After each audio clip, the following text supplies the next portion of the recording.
Affair question क्या है, ध्यान दें।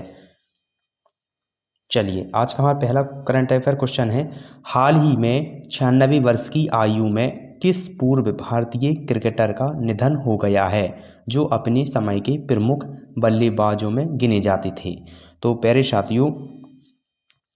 साथियों हाल ही में 96 वर्ष की आयु में भारतीय क्रिकेट का जो निधन हो गया है वो कौन थे, तो CD गोपीनाथ थे। आपको इतना याद रखना है, CD गोपीनाथ थे, ठीक है, CD गोपीनाथ थे, ठीक।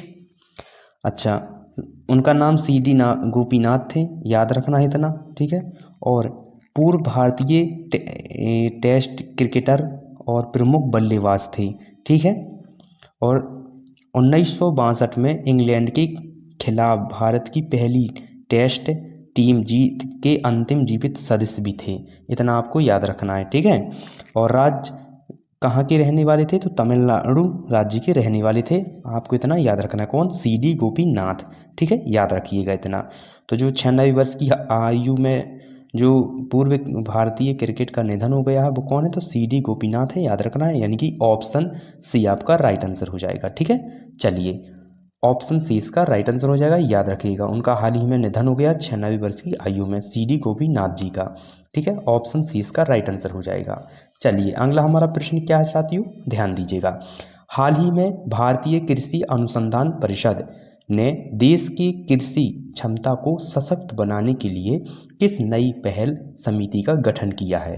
तो प्यारे साथियों भारतीय कृषि अनुसंधान परिषद ने देश की कृषि क्षमता को सशक्त बनाने के लिए यानी कि किस नई पहल समिति का गठन किया है, यानी कि देश की क्षमता को सशक्त बनाने के लिए एक समिति का जो गठन किया है वो किस समिति का गठन किया है। तो इतना आपको याद रखना है, उच्च स्तरीय विशेष समिति का गठन किया है। किसने किया है, भारतीय कृषि अनुसंधान परिषद ने, ठीक है। ऑप्शन बी आपका राइट आंसर हो जाएगा, याद रखिएगा, ठीक है। तो भारतीय कृषि अनुसंधान परिषद ने उच्च स्तरीय विशेषज्ञ समिति का गठन किया है, याद रखिएगा। इसका उद्देश्य क्या है, तो कृषि क्षमता को आधुनिक और सशक्त बनाना इसका ही उद्देश्य है समिति का, ठीक है, याद रखिएगा। कृषि अनुसंधान नवाचार और किसानों की आय बढ़ाने और रणनीति पर जोर दिया गया। इसका मुख्य फोकस जो है इसका यही है, कृषि अनुसंधान नवाचार और किसानों की आय बढ़ाने की रणनीति पर जोर दिया गया, इसका मुख्य फोकस है, ठीक है। इतना आपको याद रखना है। तो ऑप्शन बी इसका राइट आंसर हो जाएगा, उच्च स्तरीय विशेषज्ञ समिति का गठन किया गया है। किसने किया है, तो भारतीय कृषि अनुसंधान परिषद ने। तो ऑप्शन बी इसका राइट आंसर हो जाएगा, ठीक है। चलिए अगला हमारा प्रश्न क्या है, ध्यान दीजिएगा। अगला हमारा प्रश्न है, हाल ही में संयुक्त अरब अमीरत ने 20 अरब ऑस्ट्रेलियाई डॉलर के बड़े समझौते पर किस देश के साथ हस्ताक्षर किए हैं।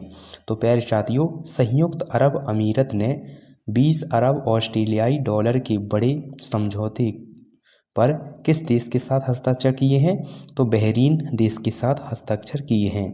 आपको इतना याद रखना है, ऑप्शन राइट आंसर हो जाएगा सी, ठीक है, ऑप्शन सी इसका राइट आंसर हो जाएगा। अच्छा तो किन दो देशों के बीच समझौता हुआ है, तो संयुक्त अरब अमीरत यानी UAE संयुक्त अरब अमीरत और बहरीन देश के बीच समझौता हुआ है, इतना आपको याद रखना है, ठीक है। और दोनों देशों केंद्रीय बैंकों के बीच करेंसी स्वैप डील के लिए यह समझौता हुआ है, ठीक है। इसका जो उद्देश्य है साथियों वो स्थानीय मुद्रा के उपयोग को बढ़ावा देना इसका उद्देश्य है समझौते का। और जो समय सीमा है इस समझौते की वो 5 साल है, आपको याद रखना है, ठीक है। और इससे फ़ायदा क्या होने वाला है समझौते से, तो डॉलर पर निर्भरता कम होगी और अपनी व्यापार आसान होगा, ठीक है, अपनी व्यापार आसान होगा, अपनी यानी कि डॉलर पर निर्भरता कम होगी और आपसी व्यापार आसान होगा। यहाँ पर आपसी लिखा है, आपको याद रखना है, ठीक है। व्यापार आसान बनेगा और मजबूत बनेगा, ठीक है। तो ऑप्शन सी इसका राइट आंसर हो जाएगा, याद रखिएगा। संयुक्त अरब अमीरत ने बहरीन देश के साथ समझौता किया है, ठीक है, याद रखिएगा। ऑप्शन सी इसका राइट आंसर हो जाएगा। चलिए अगला हमारा प्रश्न क्या है, ध्यान दीजिएगा। हाल ही में वर्ष 2025 की नवीन रिपोर्ट के अनुसार वैश्विक निर्यात में कौन सा देश शीर्ष स्थान पर रहा है? तो प्यारे साथियों, वर्ष 2026 की नवीन रिपोर्ट के अनुसार वैश्विक निर्यात में चीन पहले स्थान पर रहा है। इतना आपको याद रखना है, ठीक है। यानी कि ऑप्शन सी इसका राइट आंसर हो जाएगा। चीन जो देश है वो विश्व निर्यात में नंबर 1 पर है, आपको इतना याद रखना है। और रिपोर्ट वर्ष 2025 की नवीन वैश्विक रिपोर्ट के अनुसार चीन नंबर 1 पर स्थान पर है, ठीक है। और चीन दुनिया का सबसे बड़ा निर्यात बना हुआ है, एक्सपोर्टर बना हुआ है 2026 की रिपोर्ट के अनुसार। और इसकी जो मुख्य वस्तुएं हैं जिस कारण से वो नंबर 1 स्थान पर है वो है इलेक्ट्रॉनिक उपकरण और मशीनरी और इलेक्ट्रॉनिक वाहन के कारण ही यह विश्व नंबर 1 निर्यात बना हुआ है चीन देश, ठीक है। आपको यहाँ पर याद रखना है दूसरे स्थान पर कौन है, तो अमेरिका है, ठीक है। संयुक्त राज्य अमेरिका यानी USA दूसरे स्थान पर है, ठीक है, याद रखिएगा। तो ऑप्शन सी इसका राइट आंसर हो जाएगा। चीन नंबर 1 स्थान पर है विश्व निर्यात में, ठीक है। विश्व निर्यात में प्रथम स्थान पर है चीन। ऑप्शन सी इसका राइट आंसर हो जाएगा। चलिए अगला हमारा प्रश्न क्या है, ध्यान दीजिएगा। प्रत्येक वर्ष विश्व होम्योपैथी दिवस किस तिथि को मनाया जाता है? तो प्यारे साथियों, प्रत्येक वर्ष विश्व होम्योपैथी दिवस जो है वो 10 अप्रैल को मनाया जाता है, आपको इतना याद रखना है। 10 अप्रैल यानी कि ऑप्शन सी इसका राइट आंसर हो जाएगा, याद रखें, ठीक है।